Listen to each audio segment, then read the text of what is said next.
بسم اللہ الرحمن الرحیم۔ آج ہم انشاءاللہ تفسیر اور اس کے مآخذ کے سلسلے کا دوسرا سبق پڑھیں گے۔ تفسیر کے مآخذ میں سے ہم پہلے 3 مآخذ کے متعلق کل پڑھ چکے ہیں۔ پہلا مآخذ قرآن کریم، دوسرا مآخذ احادیث نبوی صلی اللہ علیہ وسلم، تیسرا مآخذ اقوال صحابہ رضی اللہ تعالی عنہم اجمعین، چوتھا مآخذ اقوال تابعین رحمہم اللہ۔ یہ انشاءاللہ آج ہم نے پڑھنا ہے۔ اہل علم میں اختلاف ہے کہ تفسیر قرآن کے بارے میں اقوال تابعین حجت ہیں یا نہیں۔ اقوال تابعین پر تفسیر قرآن کے معاملے میں عمل کیا جائے گا یا نہیں۔ بعض حضرات کہتے ہیں کہ اقوال تابعین حجت ہیں، بعض کہتے ہیں حجت نہیں۔ لیکن اب پتہ کیسے چلے گا، یعنی کون سی بات بہتر ہے ان میں سے یا کون سی بات ٹھیک ہے، اس کو ذرا تھوڑا سا دیکھ لیتے ہیں۔ پہلی بات اس معاملے میں معتدل بات وہ یہ ہے کہ اگر کوئی تابعی کسی صحابی سے تفسیر نقل کر رہے ہوں تو اس کا حکم صحابی کی تفسیر جیسا ہوگا، کیونکہ تابعی اپنی بات نہیں کر رہا، وہ صحابی کی طرف سے نقل کر رہا ہے۔ تو جیسا ہم نے پڑھا کہ صحابہ کے اقوال تفسیر میں حجت ہیں بالاتفاق، لہذا پھر تابعی کی وہ بات حجت ہوگی، دلیل ہوگی۔ اور اگر صحابی جو ہے تابعی وہ صحابی کی طرف سے نہیں کر رہا، بلکہ کوئی تابعی اپنا قول بیان کرے، تو دیکھا جائے گا کہ دوسرے کسی تابعی کا قول اس قول کے خلاف تو نہیں۔ اگر اس کے خلاف اس کا کوئی قول ہو تو پھر اس تابعی کے قول کو حجت قرار نہیں دیا جائے گا۔ یعنی ایک تابعی نے اپنی کوئی بات کی کسی تفسیر میں اور کسی اور تابعی نے اس کے خلاف بھی کوئی بات کر رکھی ہے، تو پھر ان دونوں میں سے کسی کی بات نہیں لی جائے گی، بلکہ ایسی آیات کی تفسیر کے لیے قرآن کریم کی دوسری آیتیں، احادیث نبویہ، آثار صحابہ اور لغت عرب جیسے دوسرے دلائل پر غور کر کے فیصلہ کیا جائے گا۔ ان تابعین میں اختلاف ہو جائے تو پھر دونوں طرف سے کسی کی بات نہیں لی جائے گی۔ ہاں اگر کسی کے ساتھ اور کوئی دلیل بھی ہو باقی مآخذ میں سے تو پھر اس کی بات مان لی جائے گی۔ ہاں اگر تابعین میں کوئی اختلاف نہ ہو تو ان کے تفسیری اقوال کو بلا شبہ حجت اور واجب الاتباع قرار دیا جائے گا۔ تو خلاصہ کیا نکلا؟ خلاصہ یہ نکلا کہ اگر تابعی صحابی سے نقل کر رہا ہو تفسیر تو پھر اس کو مانا جائے گا، اور اگر تابعی اپنی طرف سے بات کر رہا ہو تو پھر دیکھا جائے گا کہ اس کے خلاف تو کسی کا کوئی قول نہیں ہے تابعی کا۔ اگر اس کے خلاف کسی کا کوئی قول نہ ہو تو پھر بھی اس کو مان لیا جائے گا، اور اگر خلاف قول ہو تو پھر تابعین کے دونوں اقوال کو نہیں مانا جائے گا، بلکہ دوسرے مآخذ کی روشنی میں اس تفسیر کا فیصلہ کیا جائے گا۔ تابعین کے اقوال پر تفسیر کے کچھ نمونے، یعنی تابعین نے جو تفسیر بیان کی اس کی کچھ مثالیں۔ پہلی مثال، اللہ تبارک و تعالیٰ ارشاد فرماتے ہیں والسابقون الاولون من المہاجرین والانصار والذین اتبعوہم بإحسان رضی اللہ عنہم ورضوا عنہ وأعد لهم جنات تجری تحتها الانہار خالدین فیہا ابدا ذالک الفوز العظیم، سورۃ التوبہ آیت نمبر 100۔ اس کا مفہوم یہ ہے کہ جو لوگ پہل کرنے والے ہیں ہجرت کرنے والوں اور مدد کرنے والوں میں سے، اور جو ان کے پیرو ہوئے یعنی ان کے پیروکار ہوئے نیکی کے ساتھ، اللہ راضی ہوا ان سے اور وہ راضی ہوئے اس سے۔ کن سے؟ مہاجرین اور انصار میں سے جو سبقت کرنے والے ہیں اور جو ان کی پیروی کرنے والے ہیں، ان سب سے اللہ کی رضا کا وعدہ ہے کہ اللہ ان سے راضی، وہ اللہ سے راضی۔ اور اللہ نے تیار کر رکھے ہیں ان کے واسطے ایسے باغات کہ بہتی ہیں ان کے نیچے نہریں، رہیں گے وہ ان میں وہ ہمیشہ، یہی ہے بڑی کامیابی۔ اس آیت شریفہ میں حضرات صحابہ رضی اللہ عنہم کے مختلف درجات فضیلت بیان کیے گئے۔ پہلا درجہ سابقین اولین کا، دوسرا ان کے بعد والوں کا۔ اب سابقین اولین سے کون مراد ہیں؟ اس میں مفسرین کے مختلف اقوال نقل کیے جاتے ہیں۔ کبار تابعین یعنی بڑے تابعین میں سے سعید بن مسیب، ابن سیرین اور قتادہ رحمۃ اللہ علیہم، ان کا یہ قول ہے کہ سابقین اولین سے مراد وہ صحابہ ہیں جنہوں نے دونوں قبلوں کی طرف منہ کر کے نماز پڑھی، اور عطاء بن ابی رباح رحمۃ اللہ علیہ کا یہ قول ہے کہ سابقین اولین سے مراد بدر میں شریک ہونے والے صحابہ ہیں۔ دونوں قبلوں کی طرف منہ کر کے نماز پڑھی، یعنی مدینہ منورہ کی طرف جب مسلمان ہجرت کر کے آئے تو ابتدا میں کچھ 16 یا 17 مہینے بیت المقدس کی طرف منہ کر کے نماز پڑھی گئی، اور اس سے پہلے جو تھی اس کے بعد پھر وہ بیت اللہ کی طرف منہ کر کے نماز پڑھنا شروع کیا گیا۔ تو جو لوگ مطلب یہ ہے کہ دوبارہ بیت اللہ کی قبلہ بننے سے پہلے سے جو مسلمان ہو چکے تھے اور بیت المقدس کی طرف بھی منہ کر کے نماز پڑھی اور بیت اللہ کی طرف منہ کر کے بھی نماز پڑھی، یہ سابقین اولین ہے، یہ دوسرا قول ہے۔ اور عطاء بن ابی رباح رحمۃ اللہ علیہ کا یہ قول ہے کہ سابقین اولین سے مراد بدر میں شریک ہونے والے صحابہ ہیں۔ بدر جو کفر اسلام کا پہلا معرکہ ہے، یہاں سن 1 ہجری میں پیش آیا، جو اس میں شریک تھے وہ سابقون اولون، چاہے وہ مہاجرین میں سے ہوں چاہے انصار میں سے، یہ دوسرا قول ہے۔ اور شابی رحمۃ اللہ علیہ نے فرمایا کہ وہ جو حدیبیہ کے موقع پر بیعت رضوان میں شامل رہے، صلح حدیبیہ سے پہلے جو بیعت رضوان کی صحابہ نے آپ صلی اللہ علیہ وسلم کی یاد پہ 1400 صحابہ تھے، جن کے بارے میں اللہ فرماتا ہے لقد رضی اللہ عن المؤمنین اذ یبایعونک تحت الشجرہ فعلم ما فی قلوبہم فانزل السکینۃ علیہم واثابہم فتحا قریبا، کہ اللہ ان ایمان والوں سے راضی ہوا جب وہ آپ کی بیعت کر رہے تھے درخت کے نیچے۔ تو شابی رحمۃ اللہ علیہ کا قول یہ ہے کہ سابقون اولون سے مراد وہ صحابہ ہیں جو بیعت رضوان میں شریک رہے، اور یہ بیعت رضوان ہوئی ہے تقریباً 7 ہجری میں، سن 7 ہجری میں تقریباً۔ تو 7 ہجری تک کے جو لوگ ہیں وہ سب سابقین اولین میں ہیں ان کے قول کے مطابق۔ تو یہ پہلی مثال تھی کہ ایک آیت کی تفسیر میں تابعین نے مختلف باتیں فرمائی ہیں۔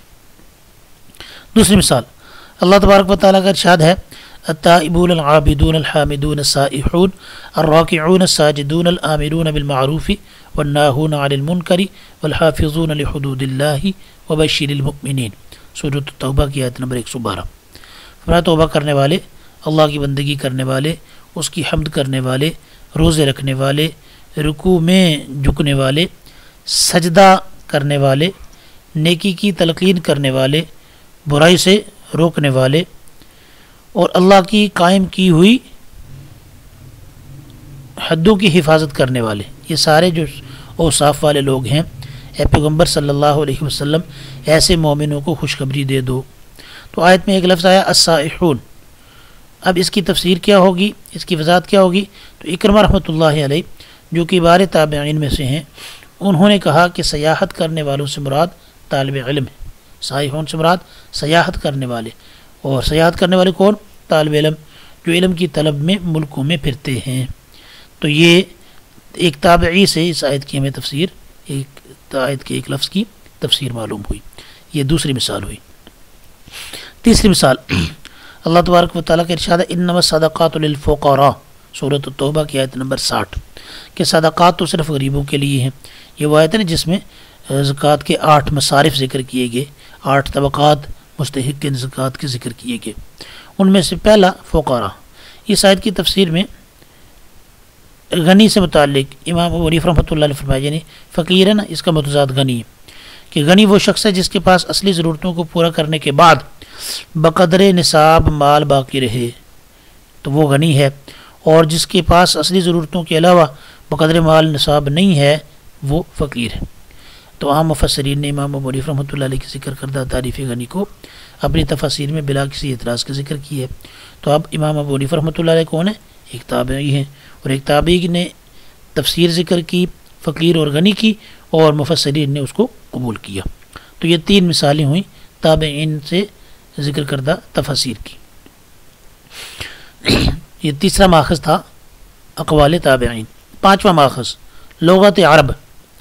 لغت عرب کو تفسیر کا ماخذ ماننے میں اگرچہ اہل علم کے یہاں اختلاف ہے، کیونکہ بعض اوقات ایک لفظ کئی معانی پر مشتمل ہوتا ہے اور ایک جملے کے بھی کئی مفہوم ہو سکتے ہیں۔ تو ایسے مواقع پر صرف لغت عرب کو بنیاد بنا کر ان میں سے کوئی ایک مفہوم متعین کرنا تفسیر میں مغالطے کا سبب بن سکتا ہے، اور اسی وجہ سے اس کو مکروہ بھی کہا گیا ہے۔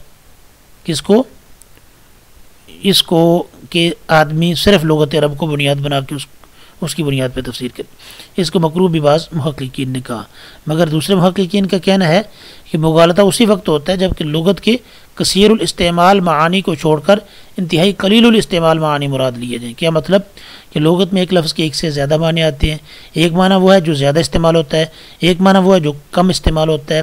تو زیادہ استعمال ہونے والا معنی کرنا یہ زیادہ بہتر ہوتا ہے. تو زیادہ استعمال والے معنی کو چھوڑ کے بہت کم لیا جانے والا جو معنی ہے وہ مراد لے لیا جائے تو پھر مغالطہ لگ سکتا ہے. تو اس لیے ایسا کرنا مکروہ ہے. لیکن ایسی جگہ جہاں قرآن و سنت اور آثار صحابہ اور تابعین میں سے کوئی صراحت اور وضاحت نہ ملے تو پھر اس آیت کی تفسیر لغت عرب کے عام محاورات کے مطابق کی جائے گی. لغت سے مدد لی جائے گی اور لغت کے جو عام روٹین کے معنی کیے جاتے ہیں، یعنی کسی لفظ کا وہ معنی جو عام روٹین اور عام عرب کے محاورات میں استعمال ہوتا ہے، اس معنی کو اتھینٹک مانا جائے گا اور اس معنی کے مطابق اس آیت کی تفسیر سمجھی جائے گی. تو یہ 5واں ماخذ تھا لغت عرب. تو خلاصہ اس کا کیا نکلا کہ لغت عرب سے مدد لینا یہ مناسب ہے، اس میں کوئی حرج نہیں ہے. لیکن کب؟ جب قرآن، سنت، آثار صحابہ اور آثار تابعین ان میں سے کسی سے کوئی چیز اس آیت کی تفسیر میں نہ ملے پھر لغت عرب سے مدد لی جا سکتی ہے.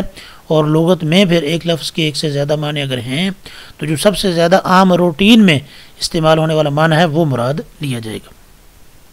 6واں ماخذ عقل سلیم. عقل سلیم یعنی سالم عقل، وہ عقل جس کے اندر بگاڑ نہیں آیا.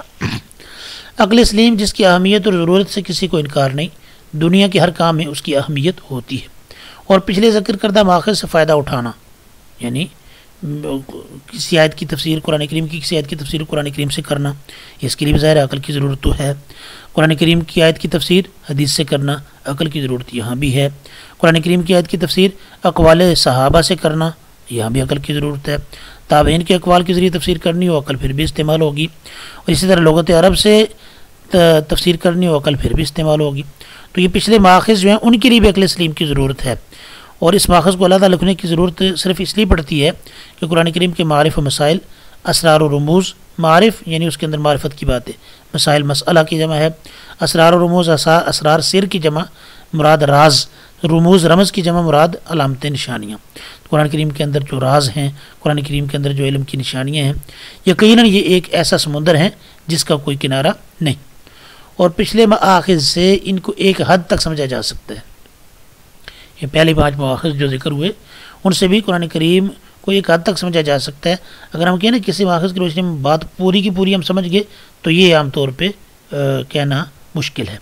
لیکن کسی نے بھی یہ کہنے کی ضرورت نہیں کی کہ قرآن کریم کے اسرار و معارف کی انتہا ہو گئی اور مزید کچھ کہنے کی گنجائش نہیں رہی. نہیں، گنجائش موجود ہے، اور جہاں پہ اور چیزوں کو استعمال کر کے کوئی بات کہی جائے گی اسی طرح قرآن نقطے جو ہیں ان کے استعمال کرنے میں عقل ان کے بیان کرنے میں عقل استعمال ہوگی. ساری مخلوق مل کر بھی کلمات الہی کا احاطہ نہیں کر سکتی. متناہی صفات ہے نا، اللہ مخلوق کی صفات متناہی ہیں اور اللہ کی صفات لامتناہی ہیں. تو متناہی صفات والے جو لوگ ہیں وہ لامتناہی صفات والی ہستی یعنی اللہ کو کیسے اپنی گرفت میں لا سکتے ہیں، یعنی اس کو کیسے اس کی ساری صفات کا احاطہ کر سکتے ہیں. یقیناً قرآن کریم کی جو ہے وہ بھی اللہ کی صفات میں سے ایک ہے. تو جس طرح اللہ کی صفات کا احاطہ ممکن نہیں، اسی طرح عقل سلیم کے ذریعے ان حقائق اور اسرار پر غور و فکر کر کے اگر کوئی آدمی کہے کہ میں نے قرآن کریم کے معنی کو مکمل سمجھ لیا، یہ غلط ہے. مزید گنجائش باقی رہے گی اور یہ دروازہ قیامت تک کھلا رہے گا. جس شخص کو بھی اللہ تبارک و تعالیٰ نے علم و عقل، خشیت یعنی اپنا ڈر، تقوی یعنی پرہیزگاری، اور رجوع الی اللہ یعنی اپنی طرف رجوع کرنے کی صفات سے مالا مال کیا، وہ تدبیر کے ذریعے یعنی عقل کے ذریعے، سمجھ کے ذریعے نئے نئے حقائق تک رسائی حاصل کر سکتا ہے. چنانچہ ہر دور کے مفسرین کی تفسیر اس بات کی واضح دلیل ہے. جو بھی مفسر نئی تفسیر لکھتا ہے اس میں اپنی عقل کے ذریعے مزید کوئی نیا نقطہ بھی نکالتا ہے. اور نبی کریم صلی اللہ علیہ وسلم کی دعا جو ابن عباس رضی اللہ تعالیٰ عنہما کے لیے تھی وہ کیا تھی؟ اللہم علمہ الکتاب وفقہہ فی الدین. اے اللہ اس کو کتاب یعنی قرآن کریم کی سمجھ عطا فرما اور اس کو دین کی گہری سمجھ عطا فرما. کتاب یعنی قرآن کا علم اور دین کی سمجھ عطا فرما. تو سمجھ کا تعلق عقل سے ہے. تو یہ دعا بھی اشارہ کرتی ہے کہ اس باب میں راہیں کھلی ہیں. البتہ اہل علم نے اس معاملے میں یہ اصول ضرور بتلایا ہے کہ عقل سلیم کے ذریعے مستنبط عقل سلیم کے ذریعے مستنبط ہونے والے وہی معارف اور مسائل معتبر ہوں گے جو سابق ماخذ سے متصادم نہ ہوں. یعنی عقل کے ذریعے کوئی ایسی بات تفسیر کے اندر وہ مانی جائے گی جو قرآن، حدیث، اقوال صحابہ یا اقوال تابعین یا لغت عرب سے ٹکراتی نہ ہو. لیکن عقل کے ذریعے قرآن کریم میں کوئی ایسی بات کرنا جو پہلے 5 ماخذ میں سے کسی ماخذ سے ثابت ہونے والی تفسیر سے ٹکرائے وہ نہیں مانی جائے گی. اصول شرعیہ کے خلاف کوئی نکتہ آفرینی کی جائے تو اس کی کوئی قدر و قیمت نہ ہوگی.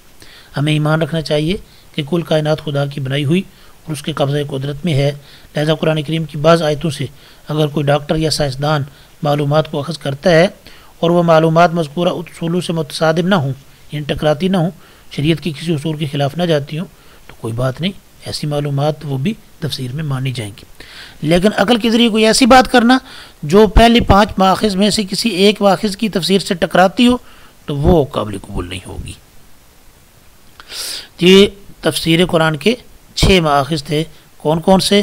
پہلا ماخذ قرآن کریم، دوسرا ماخذ احادیث نبویہ، تیسرا ماخذ اقوال صحابہ، چوتھا ماخذ اقوال تابعین، پانچواں ماخذ لغت عرب اور چھٹا ماخذ عقل سلیم.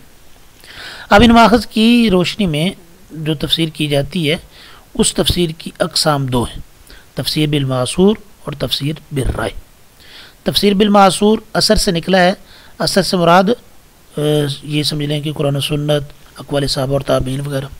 تو تفسیر بالمعصور ایسی تفسیر جس میں قرآن و سنت، اقوال صحابہ رضی اللہ تعالی عنہم اجمعین، اقوال تابعین رحمہم اللہ اور سیر و تاریخ، یعنی سیرت اور تاریخ کی مستند روایات ہی کو مد نظر رکھا جائے، صرف ان کی روشنی میں تفسیر کی جائے تو وہ تفسیر بالمعصور کہلاتی ہے. اس قسم کی تفسیر کو تفسیر منقول بھی کہتے ہیں. کیوں؟ اس لیے کہ وہ نقل کے ذریعے کی جا رہی ہے نا، قرآن کریم سے، سنت سے، اقوال صحابہ سے، اقوال تابعین سے یا سیرت یا تاریخ سے، تو اس سے نقل کی جا رہی. نقل کرنا، کاپی کرنا، کسی سے بن نوان کوئی چیز لینا، تو اس لیے اس کو تفسیر منقول بھی کہتے ہیں کہ تفسیر کے اندر جو اقوال ملتے ہیں ان حضرات کے، ان اقوال کو لے کے تفسیر کرنا، تو اس کو تفسیر منقولی کہتے ہیں. تفسیر بالمعصور بھی کہتے ہیں. تفسیر بالمعصور کی طرز پہ لکھی جانے والی تفاسیر کی چند مثالیں. یہ بعض دفعہ شارٹ کوسچن بھی آ جاتا ہے. نمبر 1، جامع البیان از محمد بن جریر طبری، تفسیر طبری کے نام سے مشہور ہے. تفسیر بحر العلوم از ابو اللیث سمرقندی، یہ تفسیر سمرقندی کے نام سے مشہور ہے. تفسیر القرآن العظیم از ابن کثیر، کتاب کا نام تفسیر القرآن العظیم ہے، مصنف اماد الدین ابن کثیر ہے، تو یہ تفسیر ابن کثیر کے نام سے مشہور ہے.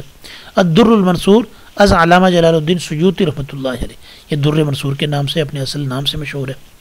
تو یہ 4 مثالیں، اور بھی بہت سی مثالیں اس کی مل سکتی ہیں، لیکن یاد کرنے کے لیے آپ کے لیے 4 کافی. تفسیر کی دوسری قسم تفسیر بالرائے. تفسیر بالرائے جیسا کہ نام سے ظاہر ہے، تفسیر بالرائے سے مراد قرآن کی تفسیر اجتہاد یعنی اپنی رائے سے بیان کرنا. رائے اجتہاد کے معنی میں ہے. رائے کا لفظ قیاس کے معنی میں بھی استعمال ہوتا ہے.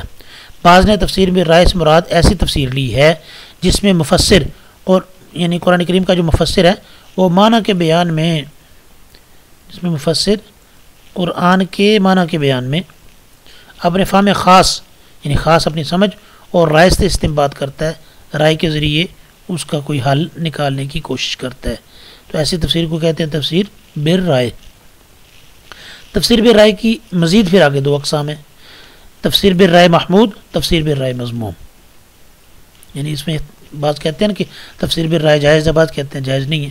تو معتدل بات کیا ہے کہ تفسیر بالرائے محمود جائز ہے، تفسیر بالرائے مذموم جو ہے یہ جائز نہیں. اب تفسیر بالرائے محمود کیا ہے؟ محمود کا مطلب قابل تعریف، یعنی رائے کے ذریعے ایسی تفسیر کرنا جو قابل تعریف ہو، اس کی تعریف سمجھ لے. تفسیر بالرائے محمود یہ ہے کہ قرآن کریم کو سمجھنے میں قرآن، سنت، اقوال صحابہ، اقوال تابعین ان کے ذریعے تفسیر کیجیے، لیکن اس کے ساتھ ساتھ عقل اور بصیرت اور اجتہاد اور استنباط سے بھی کام لیا جائے. تو اب یہ پہلے جو ماخذ ہیں ان کو چھوڑا نہیں ہے، ان کے ساتھ ساتھ عقل اور رائے سے بھی کام لیا ہے. تو یہ تفسیر معصور بھی ہے اور ساتھ رائے سے کام لیا ہے، تفسیر بالرائے بھی ہے.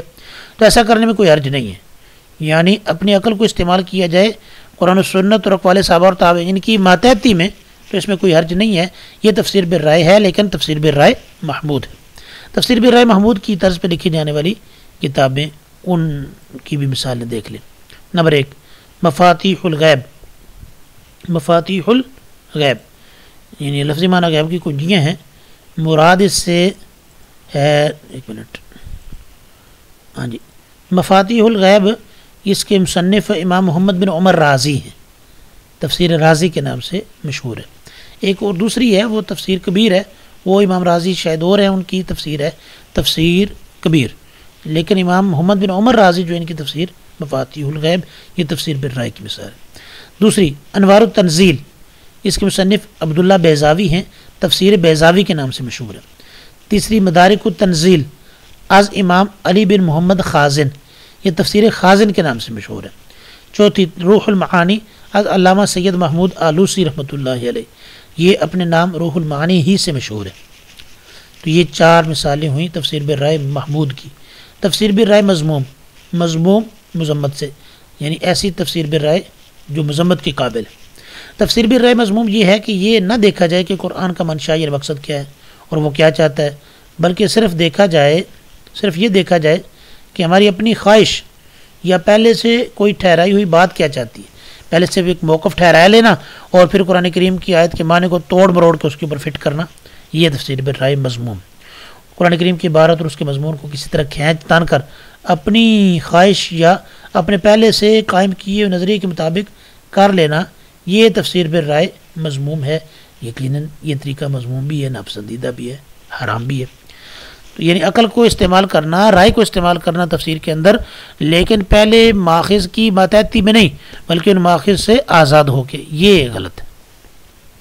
اس کی مثالیں مثلا اپنی خواہش یا اپنے کسی خاص نظریے یا مخصوص فکر کو لے کر اس کے مطابق قرآن کی تفسیر کرنا، یعنی نظریہ پہلے بنا لیا، یعنی کہ قرآن کی تفسیر سے جو بات سمجھ آتی ہے اس کو آدمی نظریہ بنائے، نہیں، نظریہ بنا کے قرآن کریم کی تفسیر کو اس کے مطابق بنانا اور معنوی تحریف کر کے، معنوی طور پہ یعنی اس کا معنی بدل کے اسے اپنی خواہش، اپنے نظریے اور مخصوص فکر کے مطابق ڈال لینا، یہ ایک منمانی تفسیر ہے جو کبھی عربیت کے خلاف کی جاتی ہے اور کبھی قرآن کی بات کو اس کی اصل جو ہے سیاق و سباق یعنی کانٹیکسٹ اس سے ہٹا کر کی جاتی ہے، تو یہ ظاہر ہے قابل مذمت ہے، حرام ہے۔ دوسری مثال، دور جدید کے بعض مفسرین جب سائنسی حقائق کی بجائے سائنسی نظریات کے مطابق تفسیر کرتے ہیں، حقائق کا مطلب جو چیز ثابت ہو چکی تجربے سے، اور نظریات کا مطلب جو ابھی نظریہ ہے، ایک سوچ ہے، اس کا ثابت ہونا باقی ہے، تو حقائق کی بجائے جب نظریات کے مطابق تفسیر کرتے ہیں تو وہ بھی تفسیر بالرائے مذموم کا ارتکاب کرتے ہیں۔ جیسے ڈارون کے نظریہ ارتقاء جو کسی دلیل سے ثابت نہیں ہے، اس کو قرآن تعلیمات کے مطابق ثابت کرنے کی کوشش کرنا، اس کی وجہ یہ ہے، یعنی سائنسی نظریات کے مطابق تفسیر کرنا یہ تفسیر بالرائے مذموم کیوں ہے؟ اس کی وجہ کہ سائنسی نظریات وقت کے ساتھ ساتھ بدلتے رہتے ہیں، کبھی غلط ثابت ہوتے ہیں، اس لیے ان کے مطابق تفسیر کرنے سے قرآن مجید کی حقانیت اور صداقت پر حرف آ سکتا ہے۔ یعنی آپ نے آج ایک تفسیر کی، قرآن کریم کی کسی آیت کو کسی سائنسی نظریے کے مطابق ثابت کرنے کی کوشش کی اور کہا کہ دیکھو قرآن بھی یہی کہہ رہا ہے جو سائنسی نظریہ کہہ رہا ہے، کل وہ سائنسی نظریہ غلط ثابت ہو گیا، پھر خدا نہ خواستہ قرآن کریم کو اب غلط کہو گے، تو اس لیے سائنسی نظریات کے مطابق قرآن کریم کو کھینچ تان کے فٹ کرنے کی کوشش کرنا یہ قابل مذمت ہے اور جائز نہیں۔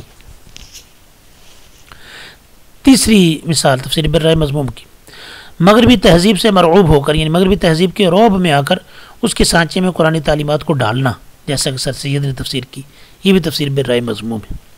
ان میں سے اس کی مثال تفسیر بالرائے مذموم کی ایک تو سر سید کی تفسیر ہو گئی، اور دوسرا غلام احمد پرویز جو منکر حدیث تھا، حدیث کو اتھارٹی اور حجت دین کے اندر ماننے سے انکار کرتا تھا، تو یہ ان کی جو تفسیریں ہیں یہ تفسیر بالرائے مذموم کی مثالیں ہیں۔ تو شاہ ولی اللہ رحمۃ اللہ علیہ کے نزدیک قرآن کریم کے علوم پنجگانہ یہ انشاءاللہ ہمارا آئندہ کا ٹاپک ہے، آج اتنا کافی ہے۔ اللہ تبارک و تعالی ہم سب کو توفیق عطا فرمائے بات کو دلچسپی کے ساتھ لینے کی، سننے کی، عمل کرنے کی اور آگے سمجھانے کی۔ السلام علیکم ورحمۃ اللہ وبرکاتہ۔